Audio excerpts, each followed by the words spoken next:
looks like we are live and recording. And my children just got louder because we got loud or live.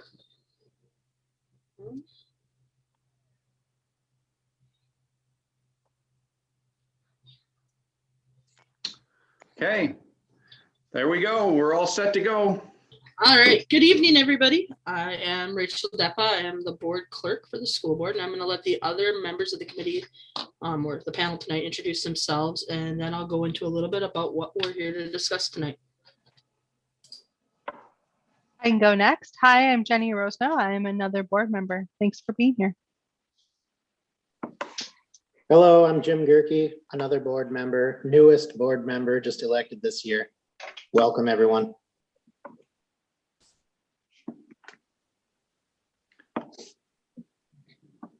Rachel, you want the rest of us to introduce ourselves?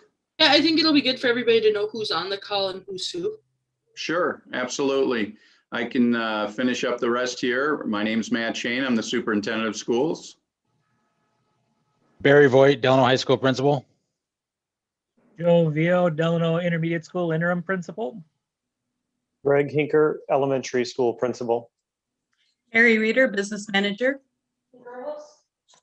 Paul Downer, communications coordinator.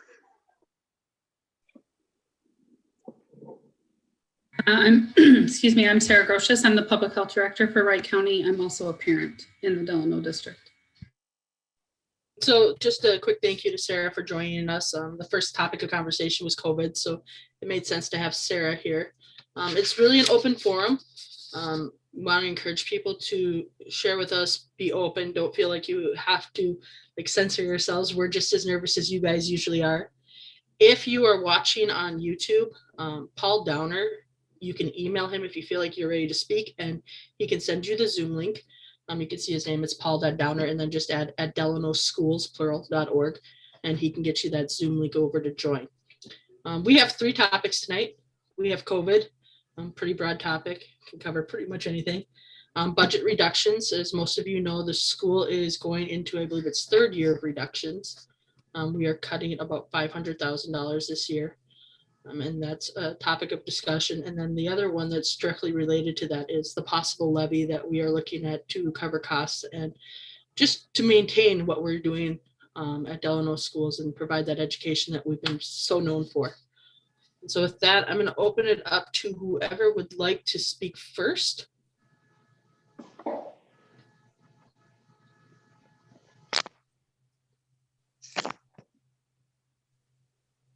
And if not, I'm just going to talk to myself and it's going to be weird, guys.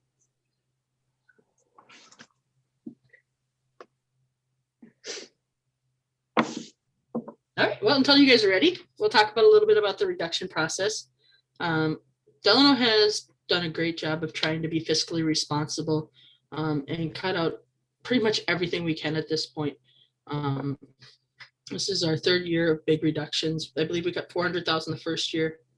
600 the second year, Matt, am I correct? And then 400 again? No, 500 this year. Well, it was a combination, and Mary might know the specifics, but to date, going through next school year, we'll be closing in on probably $750,000 of reductions or reallocations, just to be fiscally prudent, responding to how we're doing with our budget. What started this in the beginning, not the only reason, but a big impetus for it, was we did have a unplanned reduction in our enrollment that represented some dollars. So we just responded appropriately and we tightened our belt. But to point, these last 3 fiscal years, including next school year, will be right at that about $750,000 that we've reduced out of our budget and expenditures. Might add though that we are still deficit spending. And so we're spending a little bit more in our checking account than, but that's to be done on purpose. We do have a fund balance where we can do that. And we have been doing that for the last several fiscal years. So it's been a purposeful spend down of the fund balance, but also a little bit of a balance of reductions in our expenditures as well. Waiting to see if anybody's ready to talk yet.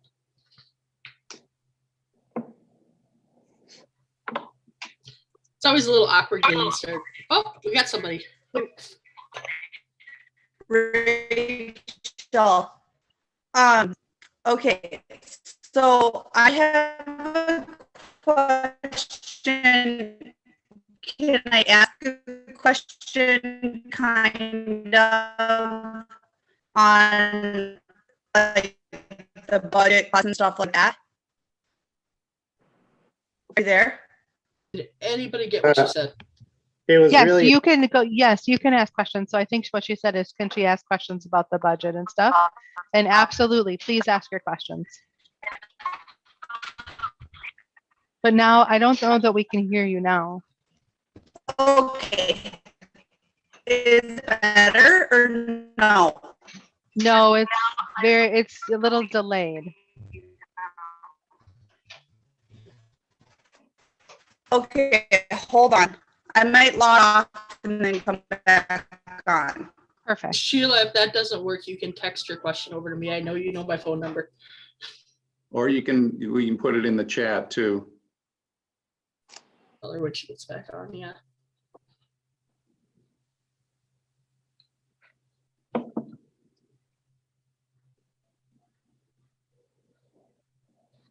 Awkward silence.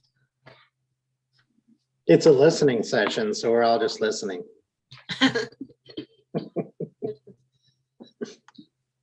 I think something that we've talked about on a board level that we haven't really been able to express to the community is how much of that belt tightening we've done and kept away from the classroom as far as we can.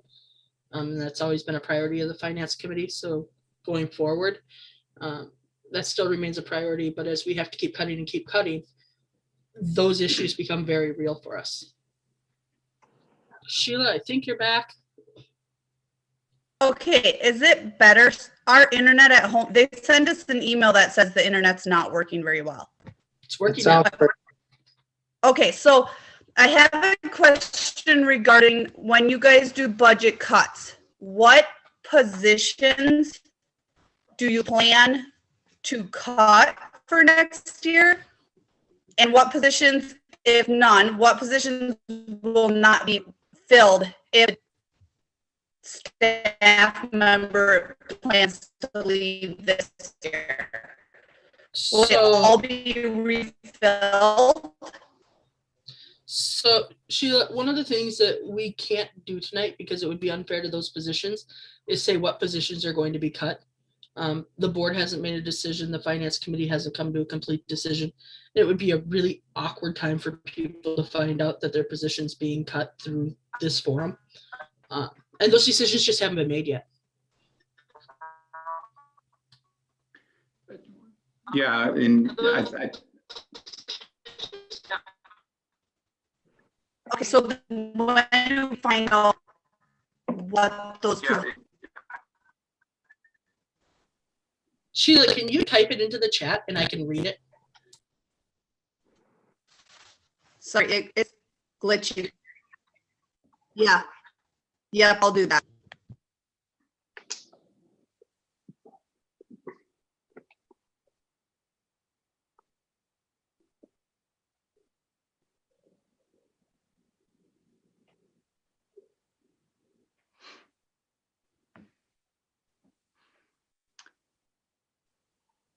And maybe as Sheila's typing her question or follow-up questions to the chat, probably a good opportunity here, especially when we talked about reductions, is the process that we followed.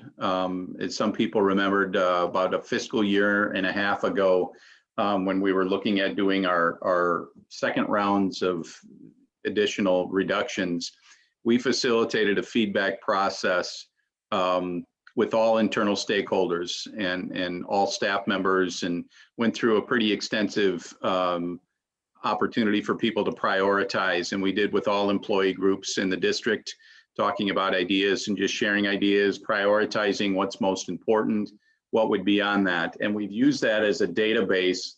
When I say we, the Budget Task Force Committee has used that kind of as a feedback database to hone in on what potentially could be make the list for reductions. And again, I can tell you in general format for the reductions, It is a little bit of a combination. It'll be some reductions. Obviously, when you get into, eventually you're in your third year of reductions, the district is about 80 to 85% of its budget is in people. So it doesn't take much to get to people, to get to positions, actually, not people. And so there's been a combination of through attrition in the past, when somebody either resigns or retires, that the district purposely decided to reorganize and to be more efficient in that area. Sometimes we haven't been able to do that, just depending on the position. But we've also done some reallocations over the last at least 2 years. And that is that we're going to be asking again for the teachers to vote on the opportunity to reallocate some professional development dollars over to count to help with budget reductions, so it doesn't get all the way down to just eliminating positions or programs or anything like that. So it is a combination. I know in past years we've done a little bit of revenue. Sometimes that's through fees, sometimes that's through just another format, but that's relatively a small portion of the reduction. So go ahead, Rachel. I think that question is in the chat now. Sheila's question is, when will we know what positions will not be filled and what positions will be cut? I don't know that we've set a specific date, Matt. We haven't set a specific date. We've got a pretty clear idea of where things are at. And I believe we've already had one conversation with one staff member in the elementary school. Some of these FTEs, what I call FTEs, they're basically called full-time equivalents, were just adjusted due to enrollment numbers and due to class sizes and things like that. This is a normal adjustment every year that we go through, the district goes through, depending on where things are at in when we review that. And I review that with principals in their staffing master plan. I think I want to piggyback off of what Matt said when you talked about cutting positions and not people. We agonize over the people part. I don't know that any person on there has not been beyond frustrated looking at people. We know these people. And so we do really have to look at the need for the position, because when we look at the people, we know them, we care about them. When we think of names, it's impossible. And so we really have to look at what positions are needed. What do the numbers tell us? What does the data show? How many kids are in each grade level? All of that stuff. And it's really hard if you think about it in names. And so that's why when Matt says positions, we really do have to look at it as positions. I think it's the hardest thing I've done on the board with you, Matt. You've done a good job. We've all done it. We've all pulled together. We all try to be as aggressive as we possibly can to look for efficiencies. The difficult part of it is that we're in a trend right now where we need to make these incremental adjustments. To be fiscally responsible for the district, we need to make these adjustments. They're not easy. Doesn't make it any easier to look at this, but it is a necessary thing, because if we don't, we're going to hit a funding cliff here in our budget that would create pretty drastic actions. And that's why the district is trying to do this in an incremental way to avoid those types of drastic cuts. Any follow-up questions, Sheila, or anybody else? COVID is also a topic, and levy, of course, piggybacks off of reduction. I saw Wendy unmuted. I was just curious, Rachel, I mean, kind of based on the discussion about, we've been doing budget reductions for multiple years now. Are we at the point where we are talking about that it's holistic programs versus individual positions? I guess my question is, I absolutely want our district to be fiscally responsible. That's absolutely important. And yet, where are we at in this process where we're trying to continually cut and cut to save a dollar here, but and maybe that's kind of what your topic 3 is, the possible levy is how do we get out of the spot where we're consistently taking this chunk of money every year to try to remain responsible? And yet, I guess I'm just trying to understand, is it, are there factors playing in because of the year that we've had from COVID? Like, you know, our enrollment, et cetera, like kind of where's the driving force behind getting us to where we are? And like, what's our vision for the future? Like we can do this budget reduction one more year. And then beyond that, it comes to programs, or, you know, what does that look like? So I can't answer all of that. And Mary and Matt will answer a lot of it. The only one I know for sure is that we cannot do it without a levy in the next year and a half. I believe it has to be by 2023, 2022. Matt, you know the year. 22. We have to pass a levy, or else you're going to see a massive reduction in what we're able to offer. And Mary or Matt can go into those numbers for us, or what we're looking at. Yeah, I can answer part of that, Wendy. We have been able to, we have not looked at programs, complete programs. We just looked at efficiencies in certain parts of each of the areas in the district.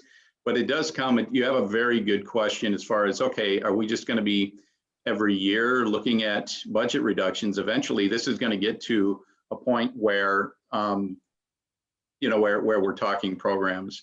And I think we need to avoid that. And the way to do that is to begin to, the board has already had their first special meeting. It was held earlier this month. I believe it was March 1st, to begin to seriously research and look at the potential of going out for an operating levy. We passed an operating levy back in the fall of 2012. And obviously it's a 10-year levy. So that's coming up soon to expire. And that represents, Mary, if I'm not mistaken, somewhere between $750,000 and $1 million. Yep, close to $1 million. About $1 million. So we're looking at somewhere in the neighborhood of about just over $370 per resident student, what they call a pupil. And so we're definitely primed to start researching and potentially making where the board is going to come to a decision here, probably in June sometime, to make a decision whether we go out in the fall or not, because that will be something that we just need to continue to research out. And just renewing the current existing levy won't solve our financial situation.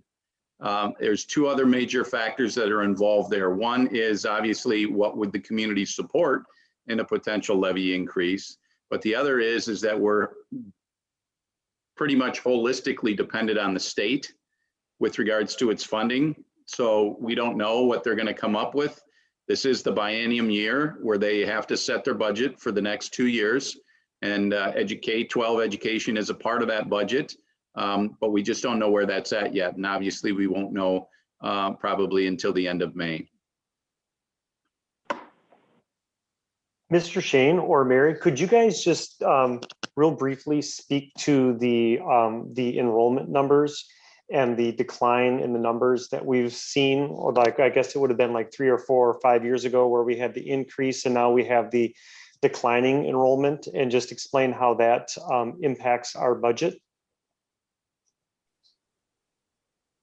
Sure. Matt, you want to go, or would you like me to go? Go ahead, Mary.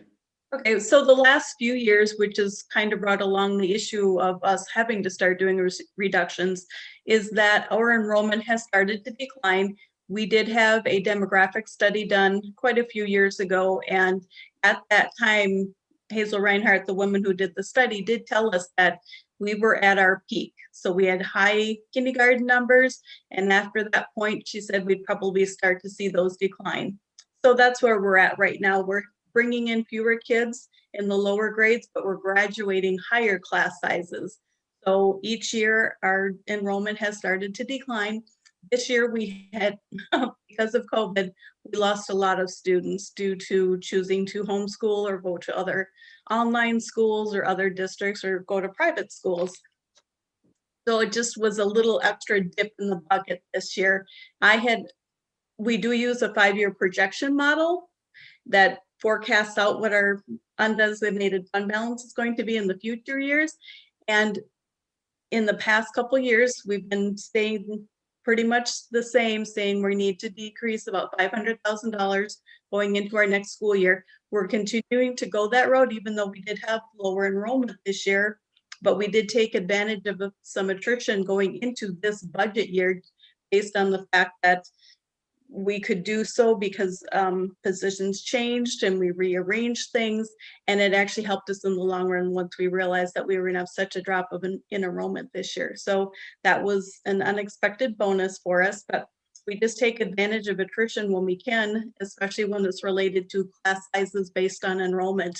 If the enrollment's not there, we can't support the class, you know, very small class sizes that just aren't fiscally feasible for us. So we're just trying to make incremental changes or reductions, knowing that we're deficit spending each year and we're using up our unassigned fund balance, but we can't bring that down to zero.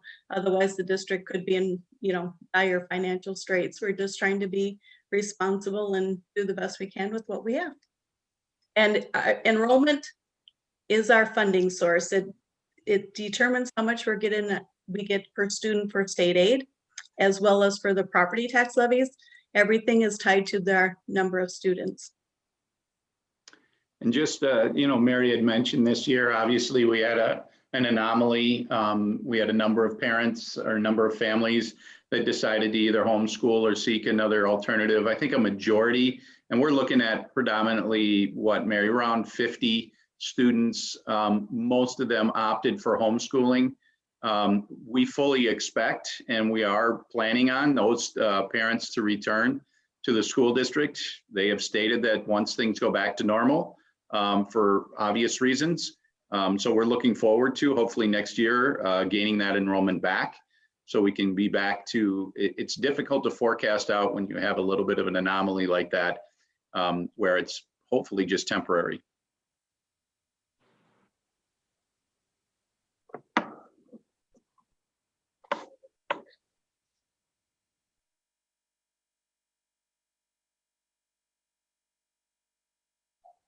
Following up with that on the kindergarten enrollment and such, I haven't had a kindergartner for a while. What's that time frame look like as far as seeing what the, you know, that enrollment is? I'm guessing it's, you know, you have to almost wait until the fall for anything from, you know, the existing students and those that we expect to return and such like that. But do we have any sense from that entering the school system level, what that looks like? Yep, elementary school does kindergarten roundup, and so they're just finishing that up, and we've got the numbers, and so we're going to be graduating a class of 200 next year out of the high school, and we're bringing in 146. So that's where you kind of see the anomalies of where we're losing 50 to 60 kids on the high end and not bringing in as many kids on the low end. But we do have a pretty good, we're going to have some that move in and move out over the summer, but I would assume that we'll be somewhere in the 145 to 155 range with our kindergarten numbers going into the next school year. And that's with open enrollment numbers are factored into that as well. Is that correct, Mary? Correct. Yep. So there are people that live outside our school district that have applied. We have per statute, we have a January 15th deadline for families to apply for open enrollment options.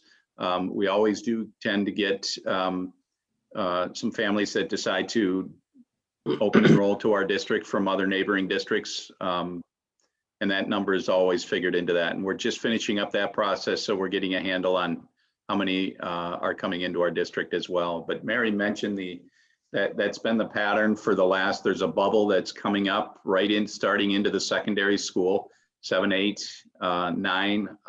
Those grades are our bubble. They were our biggest kindergarten classes back several years when we were bringing in 180 to 185 kindergarten students. But over the last few years, and why we're responding the way we are with our budgets, is that when you have an incoming class of 150 and you have a graduating class of 200, or just a theme of a larger graduating class than an incoming kindergarten, that obviously affects district enrollments. And it's something we'll watch. I believe that in looking back out, there's other variables that we look at, is that enrollment will gradually increase again, but it's going to be a slow increase, anything, explosive as far as growth. The city just finished up in 2020, which was surprising to me. They had about 70 building permits. Now, obviously, every home that's built in our district is not going to be, having school-age children necessarily, but that is a positive direction. And it's one of the positive indicators as we start to look forward to forecasting our enrollment.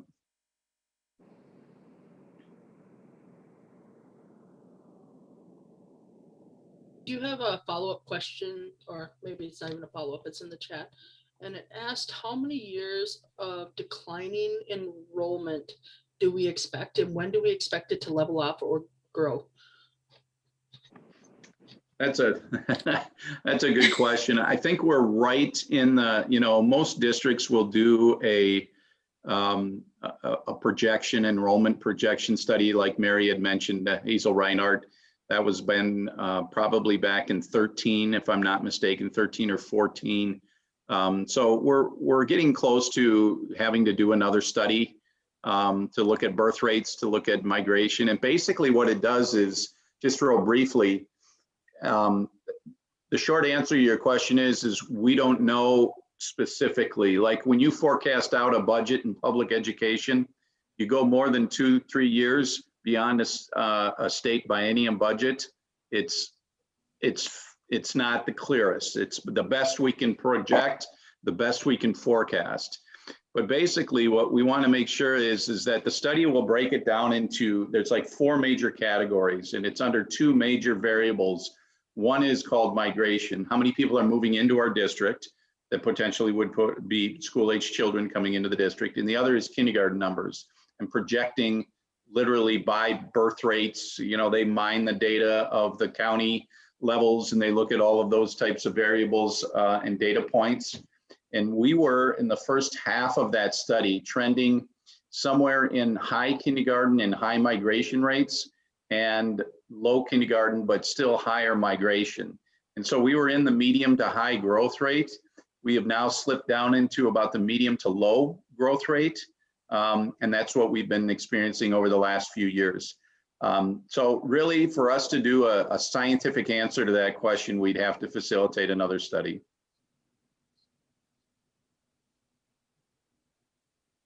So encourage your friends to move here and bring their kids. Absolutely. Do you know, Matt, is there similar trends from schools surrounding us, if you will? Like, is it anything regionally at all? Anything there, or how we compare? I think that it is, there are a number of districts that are experiencing the same thing, some even more of a decline in enrollment. You go out further west, you could potentially see an even more aggressive decline in enrollment. And you have to look at it too, overall, population-wise. We're going to hit a point here. I think it's actually in a few years, if I'm not mistaken, or if it's not happened already, we have more people age 65 and older than we do have school-age children. And that's a big tipping point. So that's all the baby boomers that are retiring or getting close to retirement or have retired. So we do have a shift statewide, even in the United States, we have a shift in a declining number of school-age children. Now, in certain pockets of the country, it's a little bit different story, but in this state, we have been trending that way for at least a decade.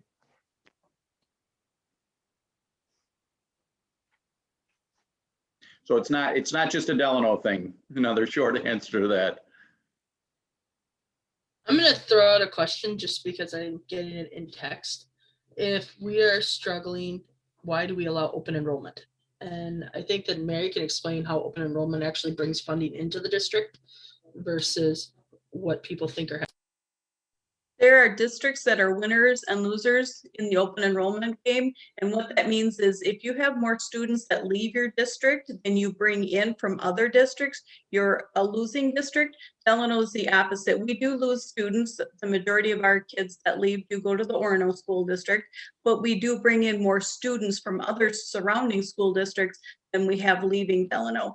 And because your state funding is totally tied to the number of students actually attending your school and that we're servicing, that is how we get our funding. So it's actually a benefit for us to bring in students from other school districts to allow them to open enroll to our district, because that is now, we get basically, $7,000 a student just on basic gen ed 8, a little less than that. But that's money in our pocket that if we didn't allow those students in, they'd be going elsewhere. And so we gain probably about 125 students. It used to be about 150 students more than we lose. So it is a benefit to the district to bring those extra students in. And then there is no cost for transportation for those students as well. Correct. If they choose to be transported, the parents have to get those students to the district boundaries. We aren't going into any other districts to transport unless it's a special education issue, but otherwise, nope, there's no extra cost there as well. And we just historically too, we've, I call them, Mary says a nice way of saying, I call it imports versus exports. We import more than we export, which is always a good economic plan to have. But the other part of it is when Hazel first started this study back in 2013, at that time period, we were just finishing with the recession.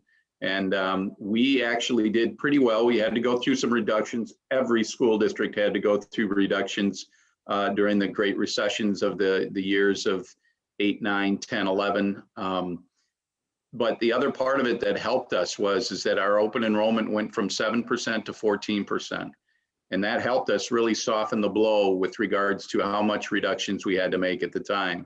And we were able to maintain all of our programming moving forward, which was a good thing because that was not happening with districts in our region.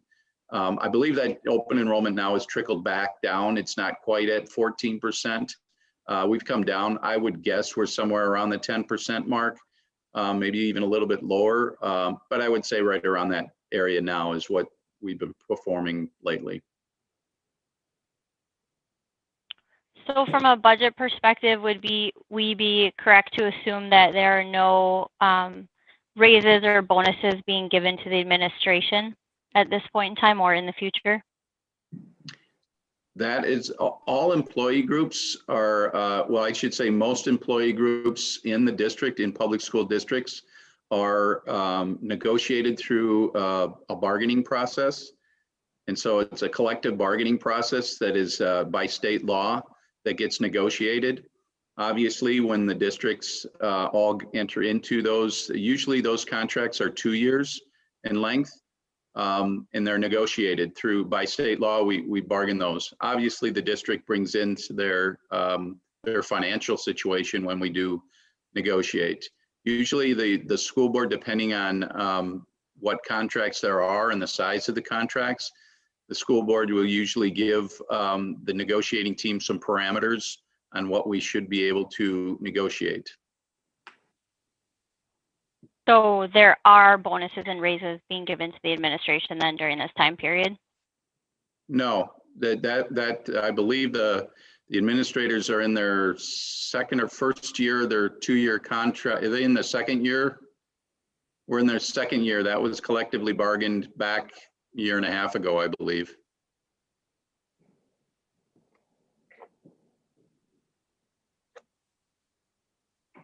We negotiated last spring.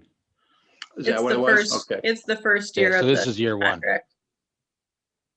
So that's a 2-year contract that's was negotiated back in last spring. And out of curiosity, there were raises and bonuses given at that point in time, even though we were already running a deficit?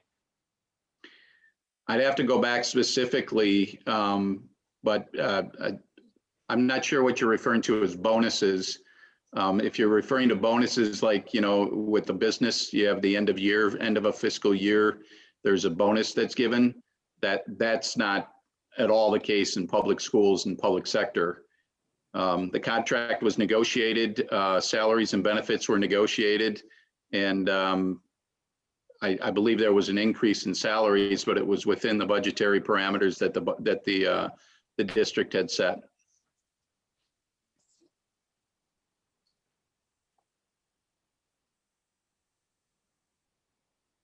think something that has to be added to that is that every time that we negotiate contracts, there's costs that occur just through longevity, and steps and lanes and all these things that I knew nothing about before I came on the board. But there's already a cost built into those contracts that Mary accounts for. And then she sets us with a tight parameter and says, this is what we can afford, this is what we can't. And then we work with our collective bargaining groups to try come to some kind of resolution. And sitting through those, it seems like we've done a good job of staying within parameters and understanding the situation of the school, talking with the groups and saying, this is really where we're at. And they've been very understanding of that too, because these positions are their colleagues as well, or themselves. And so there's this mutual understanding that we need to come to an agreement that is best for everybody, not just the individual. And I don't remember who else sat on those. Jen, were you on some of those, or Jim, you're too new? No, I'm not on any negotiation committees. And Rachel, do you know which other employee groups also negotiated at that same time? So it's not just the administrators each year that negotiate. It ends up being each of the employee groups. I think it was everybody but teachers this last year, wasn't it? Yeah, Teachers food service. Yeah, so we have teachers and food administrative service. assistants, paraprofessionals, Custodian. custodians, the administrators, and I think it was food Transport. service, right, Mary? Nope, not food service. They're on the same as the teachers. Okay. Was transportation this year as well? Or And was that nope, that's last year? coming up for next year. Matt saw a lot of me last year. That's all I remember. A lot of contracts. And it was hard because we were taking into account the fiscal nature of what we were seeing coming, and not knowing the parameters of COVID, not knowing what the state was willing to give into their biannual budget as well. And then there's other costs that come into that. And so you start looking at insurance costs and trying to keep everything balanced. And it definitely became a long process, but it worked out well in the end, and everybody worked together for the best situation for both those groups and the school.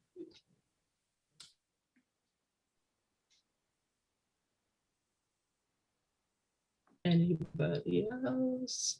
There's COVID on the list too. That sounds fun.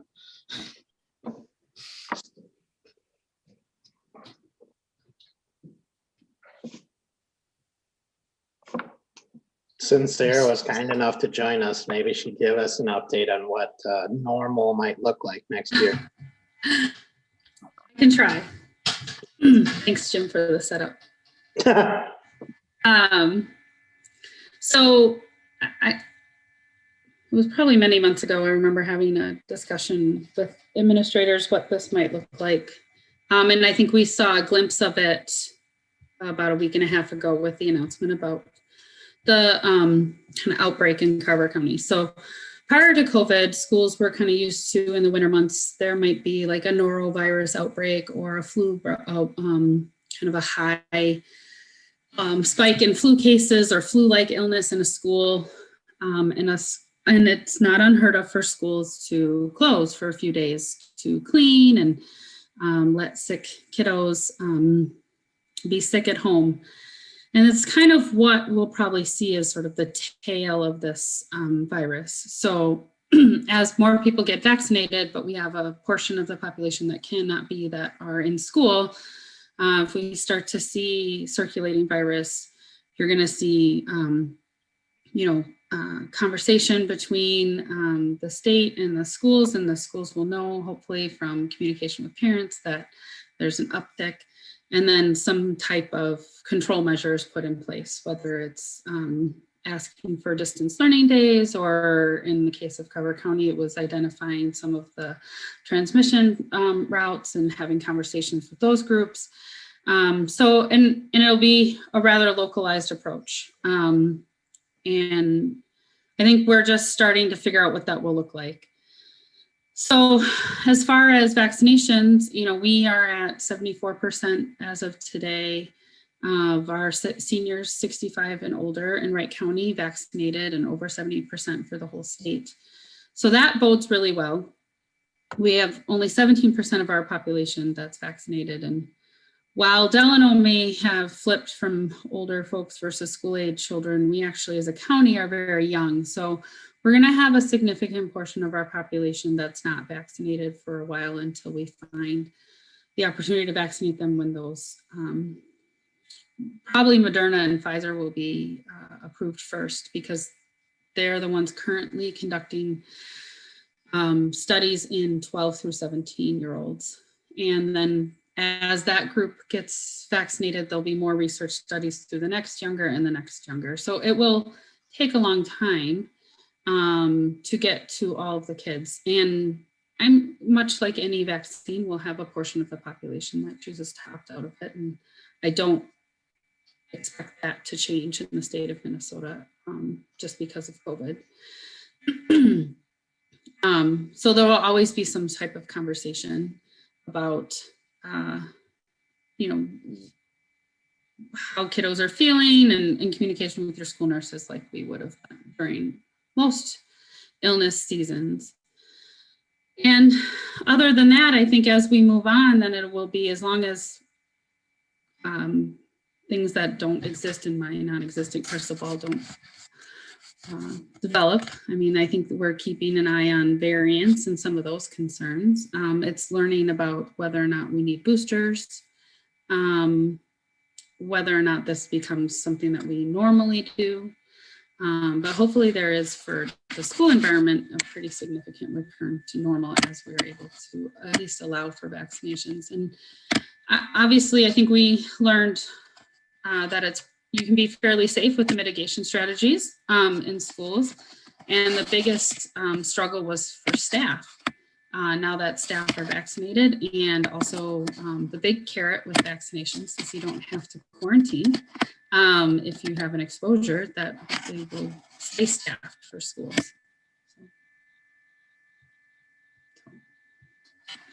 I think that would be what I can tell you about my crystal ball. Matt, do you want to talk a little bit about just the way that the mitigation efforts have worked at the school, student spread, things like that throughout sports, or maybe Sarah knows that as well, but just to kind of give parents an idea of how well our mitigation efforts have worked at Delano. I know we're one of the very few schools that hasn't shut down completely. Yeah, we've been very diligent in following all of the safety mitigations that the Department of Health has laid out for us, along with the Department of Ed.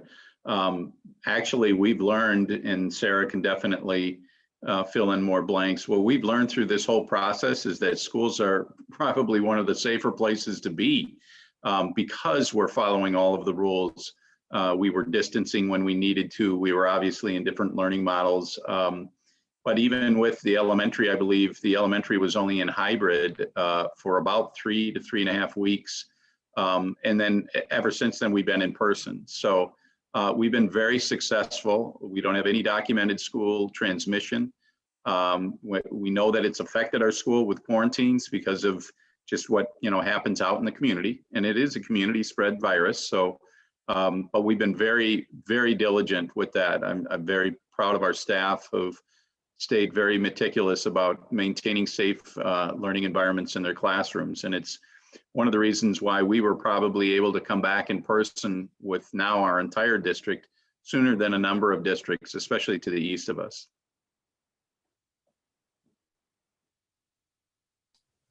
Any of the other board members or principals or anybody else want to make comments on COVID?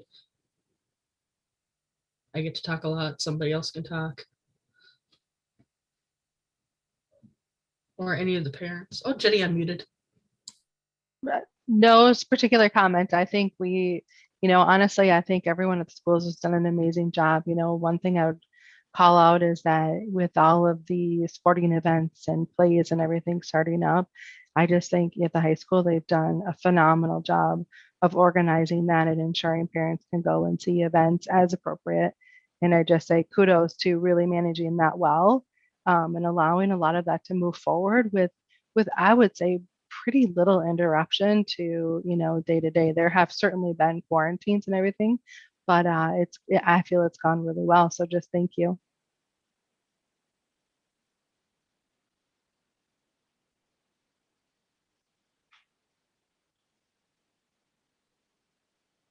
we keep it open for questions. And just to kind of reiterate what Jenny said, we know that the teachers have kind of gone through a roller coaster of emotions as well, from that initial fear to as COVID started to ramp up. And we really do appreciate, even as a board, that they stayed in those classrooms and they worked with our students and they put our kids first. And even when it got kind of scary for a while, they kept that eye on those students, and they shared their frustrations with us, and that they trusted the board and the district to lead in a way where we really were able to minimize that impact on students throughout this.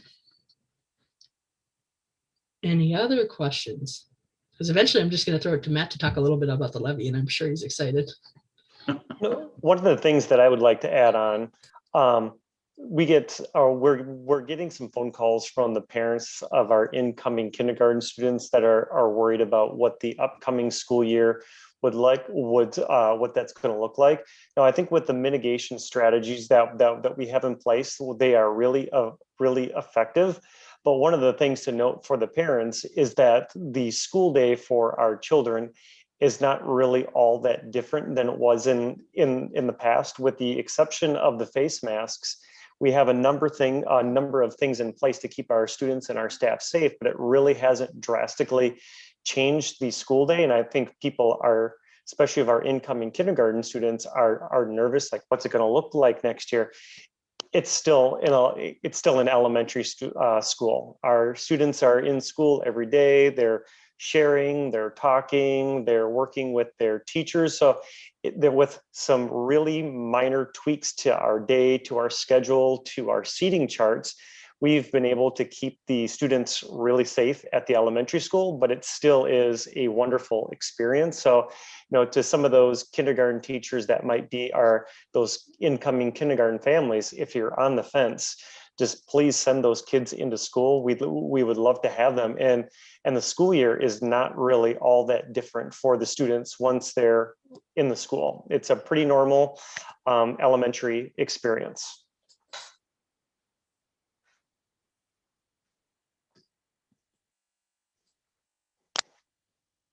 Any other questions? I know there's some people on who haven't spoke yet. Or any other questions for those that are on? I'll just quickly thank Mr. Anker for being out there every morning, even when it's 10, 20 below, greeting every kid as he gets dropped off in the circle of waiting. Thanks for shutting my door sometimes when Lydia doesn't push it closed hard enough and I can't get out to get the door shut. So thank you for that. And I think that goes across the board. I know I see Joe out there daily crossing kids. I'm amazed at how many of their names you know. I see Barry out there trying to encourage us parents to move along and not wait for our kid to come out whatever door we've decided they may come out today, and trying to keep that traffic line moving.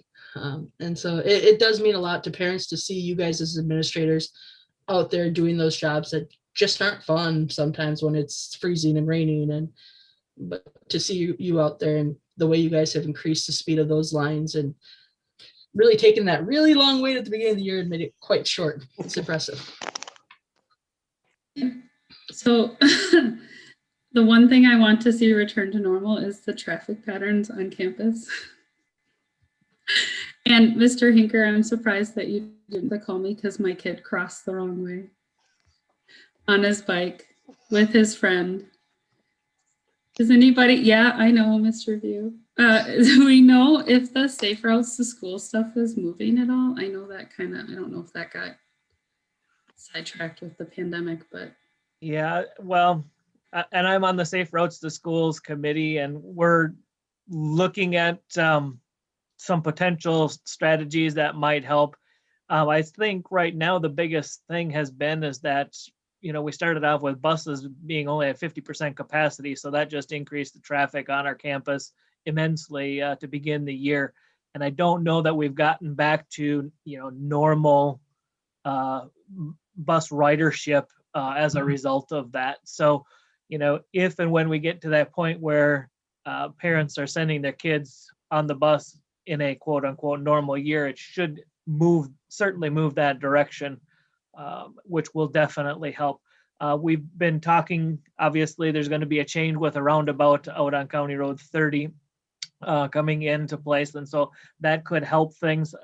Once we're on campus, though, there's almost a very finite number of things that we can possibly do.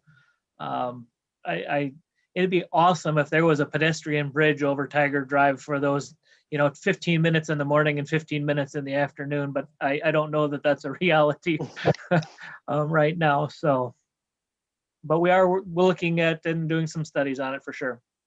I watched their little 10-year-old brains, and honestly, if there was just a sidewalk on that side that went from, so that would be the east side of Tiger Drive by the elementary school. There's not a sidewalk that runs north-south. Am I doing my directions right? I think I am. Mhm. Yes, you are. And they could have, then they would have, I think they would have walked that way. Yeah, and that's certainly one of the things that we've got on our list. Hopefully that can be part of that upgrade. Any other questions? Oh, I see somebody connecting.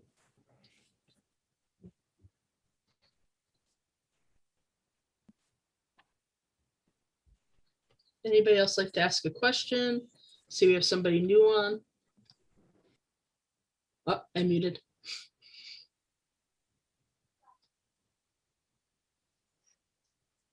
Give a little bit of time to ask a question, and I probably will throw it to Madam Mary, just a little bit of information about what levy, the importance of the levy, and how we kind of got to where we are on that.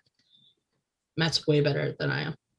Oh, well, I alluded to this, I think, earlier on in the listening session, is that we do have a 10-year levy that was approved by a referendum that was approved by voters in the district back in the fall of 2012.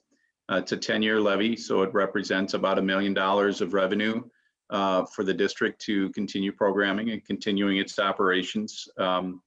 Obviously, we know that a majority, over 80% of our budget, well, actually, it's probably more than that, comes from state funding. So we have, but we do have an operating levy that will sunset in the next year or two.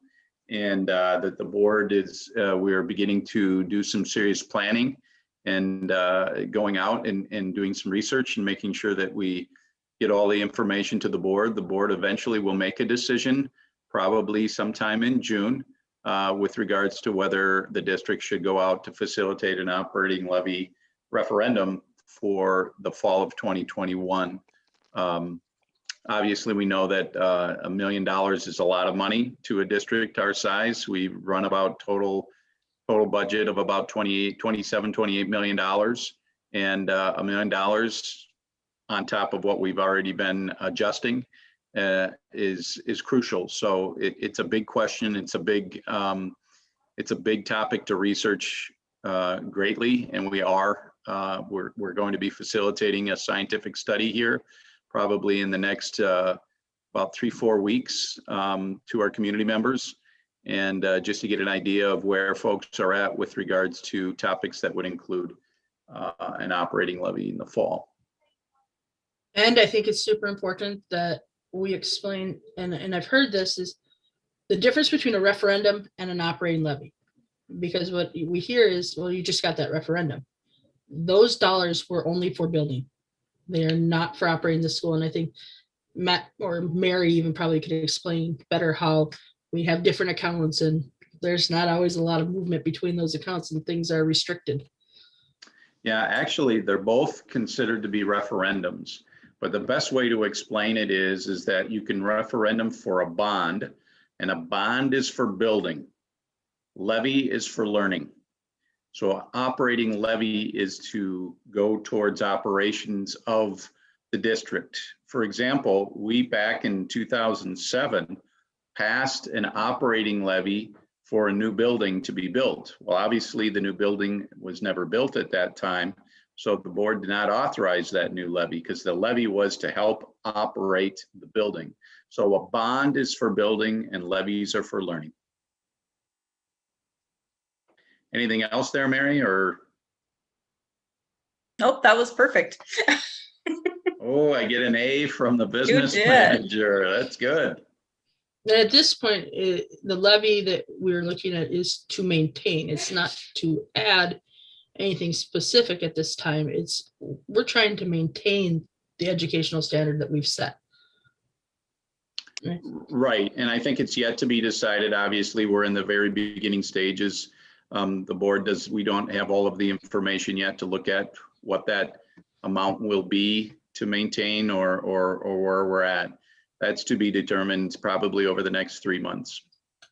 Trying to think of other questions that have come to me, and I've learned a lot from some of my committees. And when they talk about a property poor district and what that is and how are we a property poor district compared to other districts, can you explain, or Mary explain a little bit more about how $1 for our levy versus like $1 in Minneapolis and St. Paul Public Schools, the number of people coming in to pay that $1 and how it offsets in a property poor district? Was that kind of clear? Yeah, I think the best way to explain it, and the state has addressed it to some extent to equalize the difference between a property rich and a property poor district. The best example that I could give is our neighbors to the east, Orono. Orono is considered to be somewhat of a property rich district, which basically means it's not like I'm saying all the rich people live in Orono, okay? It's not that. It's just that their property tax base in residential and or commercial is bigger and larger than Delano's. So for example, I'm not sure if the analogy is completely accurate now, but you'll get the picture. So basically, when we talk about whether it's a bond referendum or a levy referendum, what's the impact on our property owners and the people that would obviously vote in favor or vote against an increase on their property taxes? But if you, for example, just for a round dollar amount, if you wanted to do a certain amount of dollars of an increase per pupil funding in an operating levy, it would cost the property owner less money in Orono than it would in Delano because they have a much broader tax base. So an analogy that's been used in the past is that it takes Delano 3 times to run around a track to raise that one property tax dollar, where it takes Orono 1 time to run around the track to get the dollar. So therein lies the difference. And that's why Rachel is probably the active board member that's part of Schools for Equity in Education, which is basically on the premise that funding in our Constitution for our public schools should be general and uniform, not directed by your zip code. And so wherever you live in the state, that seems to be a gap between property rich and property poor districts. I don't want to go into all details of state funding of education in the state of Minnesota. It's the most convoluted, complicated topic there is. But that is one way of why we support organizations that are working on our behalf to make sure that, hey, wait a minute, our children should have the same access to the same great programs and education than anybody else in the state. And it should be general and it should be uniform on the funding side of things.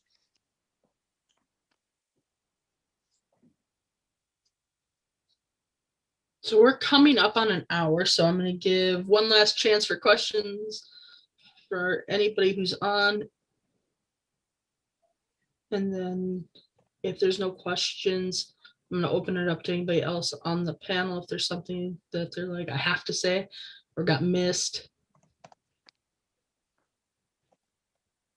And I don't see anybody on meeting, so I want to thank everybody who signed on tonight. Thank you for joining us. Obviously, if you have questions, feel free to email Matt Shane, email Jim, Jenny, myself.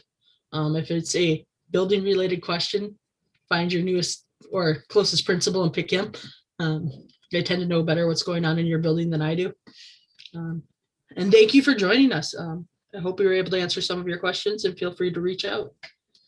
Yes, and I'll follow up with anybody. Feel free to shoot me an email. You can give me a call. I'll be more than happy to talk through more of what was discussed this evening as well. Good night, everybody.